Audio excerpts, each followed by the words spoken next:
Buenos días, soy Diana Pinilla, especialista en medicina de emergencias del Hospital San Juan de Dios. Les voy a presentar la guía para el transporte asistencial de pacientes sospechosos o confirmados con COVID-19.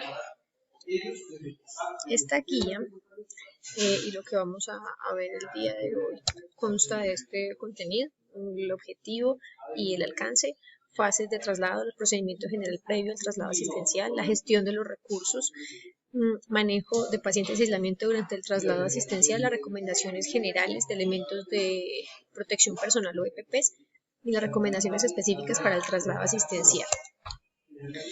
El objetivo de esta guía es suministrar unos lineamientos que se deben implementar en los servicios de transporte asistencial y atención prehospitalaria con el fin de disminuir el riesgo de transmisión durante la atención en salud, evitando que se presenten casos tanto en los profesionales de la salud como en los pacientes que van a requerir este recurso posteriormente. El alcance de esta guía va desde la identificación de los posibles pacientes que puedan necesitar de traslado como sospechosos o confirmados hasta la disponibilidad de los equipos y prestar un adecuado servicio. Las fases de traslado asistencial de estos pacientes van a tener varios momentos, son 5. Importante tener en cuenta la transmisión, de esto creo que habían hablado en charlas previas, la transmisión se hace por microgotas, que son la distancia más o menos que se requiere para no tener contacto con esas gotas que son un poco más grandes que los aerosoles, que es más o menos metro y medio, por medio de las mucosas, que es en lo que se basa el lavado de manos para evitar el traslado mediante las manos, la cara, los ojos, la boca, y la transmisión por aerosoles, que son estas partículas que quedan flotando en espacios cerrados en los que la mayoría de los profesionales de la salud vamos a tener riesgos. Las fases de traslado asistencial se fundamentan en que sea una actividad planificada y consciente que minimice los riesgos de contagio para todos los que tengan que ver con el caso. La primera fase es la fase de activación, que va desde la comunicación formal, es decir, la recepción de una llamada o de información donde se suministre datos del paciente y va hasta que se tiene contacto físico con el paciente. Eso es muy importante porque ya nos da la posibilidad de determinar qué tipo de transporte vamos a requerir, si primario o secundario, qué tipo de vehículo, si es un traslado si es básico medicalizado, y según el medio de transporte, si va a ser terrestre, acuático o aéreo. La segunda fase es la fase de estabilización. En la fase de estabilización ya hay un contacto con el paciente, ya es evidente que se está evaluando qué riesgos tiene y qué necesidades hay de estabilizar o de controlar una serie de hallazgos para poder trasladar de forma segura al paciente. Estas actuaciones al ver al paciente deben ser protocolizadas, es decir, tenerlas previamente revisadas en caso de pacientes leves, moderados o severos, por clasificarlo de alguna manera, y qué va a requerir para poder llegar a la institución a la que se va a trasladar. El tercer paso es el traslado, que comienza cuando el personal de la ambulancia ya recibe al paciente hasta que lo entrega el personal responsable. Esa transferencia termina cuando es entregado, por ejemplo, el paciente en el hospital a triaje o al sitio asignado para la evaluación de estos pacientes, o si se va a hacer un cambio, por ejemplo, de ambulancia a otra terrestre, aérea o acuática en terminal fluvial. Importante que la reactivación también. Yo le entrego a usted. Una pausa que estábamos haciendo el entrenamiento con los tubos. Una hora, media hora, ya va a terminar. ¿Listo? Bueno, estamos en simulaciones y taller. Bueno, la reactivación comienza cuando se retorna a la sede donde se retira el segundo traje, se realiza el aseo terminal del vehículo y los equipos biomédicos. Se repone el material que se consume y se reporta el vehículo disponible para su uso.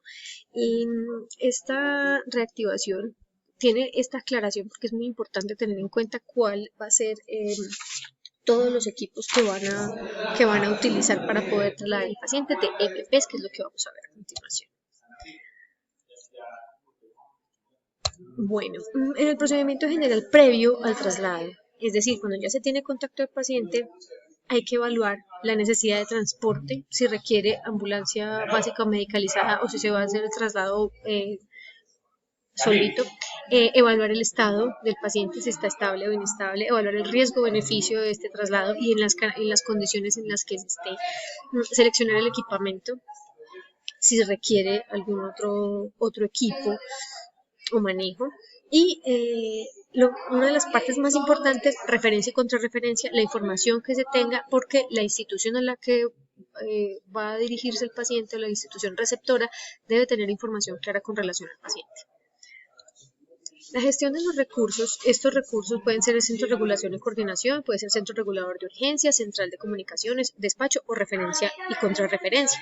Lo más importante es la identificación de los pacientes en investigación, es decir, hacer preguntas con relación a si tiene nexo epidemiológico o no, aunque ya en este momento continuamos con la versión 5 de la clasificación de caso 1, caso 2 y caso 3 de pacientes sospechosos o probables con COVID.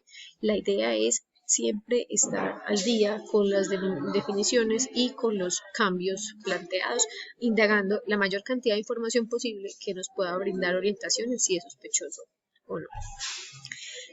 Otro punto es la asignación de recursos según la gravedad de la enfermedad. Estos pacientes se pueden presentar levemente sintomáticos, como pueden presentarse graves, entonces reservar los recursos como es el traslado en ambulancia medicalizada a pacientes que realmente lo requieran, que estén graves. La activación y notificación previa al personal de respuesta, entonces los operadores de despacho deben informar al sistema de emergencias médicas, en este caso a la tripulación a cargo de la respuesta, qué van a requerir, es decir, si el recurso puede ser una ambulancia básica, quiénes van a necesitar estar en este traslado, pero si es un paciente grave, quiénes van a tener que estar en ese traslado y en qué características. Las instrucciones previas a la llegada, esto es muy importante, los familiares van a querer ayudar y participar, es importante darles instrucciones claras como controlar las mascotas, tener las luces encendidas, agilizar el proceso de contacto con el paciente, que ayuden a determinar en el momento de la llegada dónde está el paciente o para poderlo trasladar. Importante también el equipo y el entorno del operador de despacho. Estas estaciones deben permanecer limpias, se debe hacer protocolo de limpieza y desinfección. Lo ideal es que no se compartan equipos, tazas, platos y mantener el lavado de manos e higiene establecido como se han planteado hasta ahora. El manejo de pacientes y aislamiento durante el traslado asistencial, hay unas precauciones estándar. Estas precauciones están en el lavado de manos, las precauciones universales en el manejo, por ejemplo, de herramientas como son los objetos cortopunzantes, la canalización, todas estas procedimientos que puedan requerirse hacer en el traslado, importante que esas precauciones estén establecidas, el uso de guantes permanentes, el manejo de material crítico. El manejo de material crítico nos estamos refiriendo a termómetros, tensiómetros, fonendos, equipos de la ambulancia que requieren limpieza y desinfección programada antes de guardarse. Lo ideal es que esto sea por paciente y después de que se use debe ser desinfectado. Y el cierre de los compartimentos de almacenamiento. Estos compartimentos no deben permanecer abiertos. Lo ideal es que el compartimento que se use o que se abra debe ser posteriormente debe estar limpio y desinfectado. Hay unas precauciones respiratorias específicas con COVID-19. Esta información se ha suministrado básicamente por situaciones previas con SARS y con MERS. Estamos en una pandemia donde el tiempo que llevamos de información son más o menos 3 meses, entonces las instrucciones hasta ahora importantes o precauciones son las gafas protectoras o máscara facial completa durante el tiempo que se tenga contacto con el paciente. El uso permanente de guantes. Estos guantes, importante tener presente que los guantes van a estar contaminados, entonces mucha atención en la forma en la que se utilizan en el momento de desecho y deben permanecer con guantes, sea doble guante, desechar el primero después de terminar la atención del paciente y continuar con los segundos guantes hasta llegar al sitio de recepción y limpieza terminal de la ambulancia. los trajes desechables en un número suficiente para toda la tripulación. Estos trajes lo ideal es que tengan una pijama o uniforme básico, por encima la bata y el pantalón desechable, y además el overol con cobertura cefálica para este tipo de pacientes. La instalación del equipo de protección personal, esto debe ser como en el chequeo cruzado. Es ideal que entre los dos compañeros o entre dos personas se revisen que tengan el equipo de protección adecuadamente colocado. El uso de máscaras y tapabocas, como lo vamos a ver en el cuadro siguiente, va a ser determinado según la exposición que se tenga a aerosoles con el paciente. Entonces, en algunos casos será mascarilla quirúrgica, en otros será N95. Y los procedimientos que generan aerosoles, evitarlos, por ejemplo, lo que son las micronebulizaciones, nebulizaciones o ventilación con BBM. Esas son las recomendaciones generales. Es muy importante que todos las tengan en cuenta como lista de chequeo. Las recomendaciones específicas para el traslado está encargado el proceso de referencia y contrarreferencia, recolectar la mayor cantidad de información que determine el riesgo, y esto debe informarse no solo a la tripulación, sino al hospital receptor.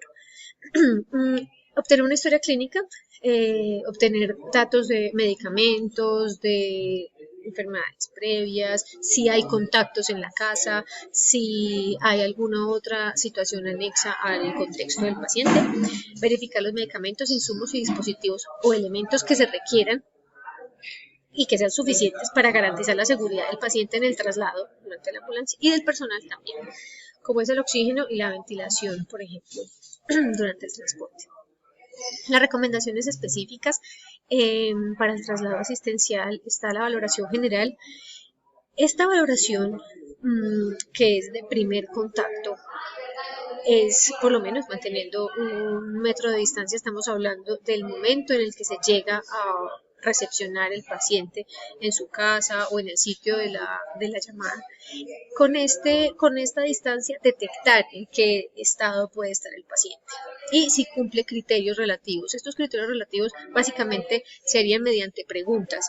En este momento no estamos haciendo una valoración de examen físico, sino que estamos haciendo un interrogatorio con las preguntas que correspondan a caso 1, caso 2 y caso 3, en el caso de la definición de probabilidad o sospechoso o confirmado por COVID, y conocer el estado general del paciente, la patología y el soporte asistencial que va a requerir.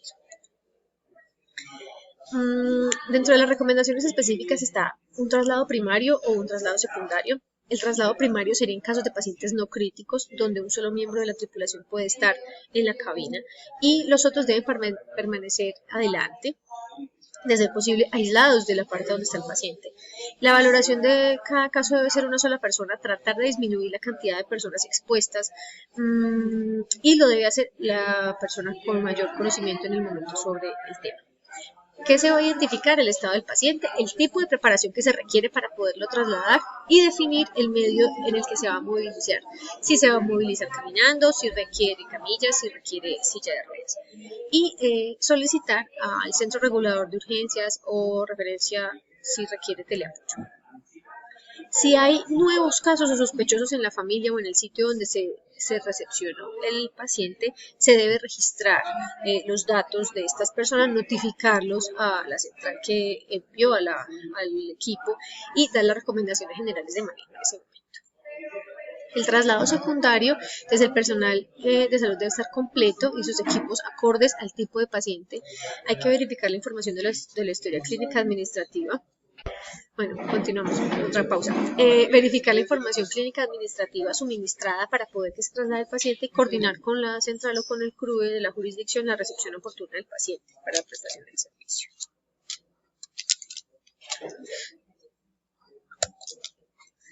Dentro de las dos está la valoración detallada y la preparación del paciente para el traslado según el tipo de transporte que vamos a tener. Entonces, en el transporte primario, por ejemplo, el tiempo de evolución, los tratamientos que reciba el paciente o medicamentos que ya estén previamente guardados, la condición de aislamiento, que tenga su mascarilla o si ya tenía alguna indicación previa, los contactos, las personas con las que vive o con las que pudo haber tenido contacto previo, los signos vitales, saturación de oxígeno y requerimientos especiales.